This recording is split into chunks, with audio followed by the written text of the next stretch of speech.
আমরা অতীতকে ভুলেও থাকবো না, আবার অতীতকে আঁকড়েও থাকতে পারবো না। কারণ আমাদেরকে একজন গ্লোবালাইজেশন আজকে পৃথিবীর সাথে আমাদেরকে চলতে হবে।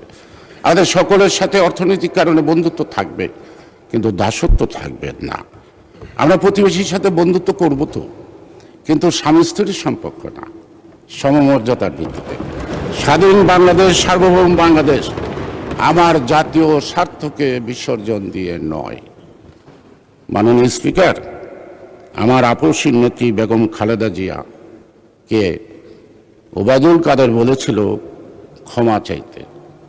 সেদিন সোহরাওয়ার্দী উদ্যানে একটি সভা ছিল, বড়, অনেক লোকের সমাগম।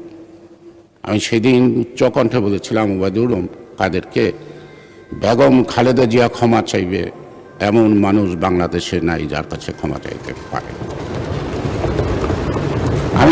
আমি আমার নেত্রীকে উদ্দেশ্য করে বলছিলাম, ম্যাডাম, বাংলাদেশের মানুষ এতদিন জানতো আপনি আপসহীন, বাংলাদেশের মানুষ এখন জানে আপনি mother of democracy. As a mother of democracy you should not compromise at the cost of democracy.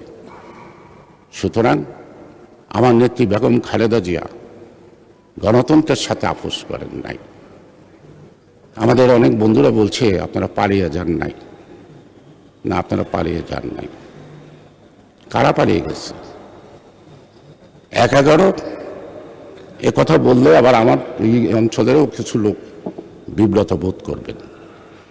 সামনের লোকটা বিব্রত বোধ করবেন কিনা আমি জানি না। ১/১১ বিরুদ্ধে রুখে দাঁড়িয়েছিলাম আমি, গয়েশ্বর রায়। সর্বপ্রথম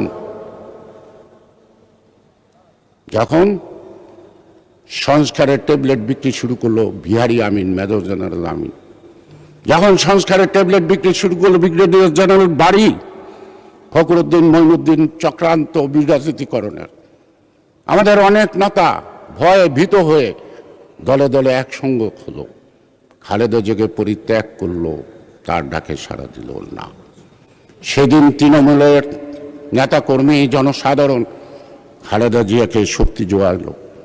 খালেদা জিয়াও চ্যালেঞ্জ নিল, আমি দেশ ত্যাগ করব না।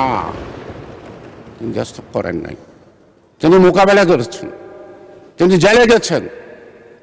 তিনি আমাকে একদিন পাঠিয়েছিলেন জামাত ইসলামের আমির।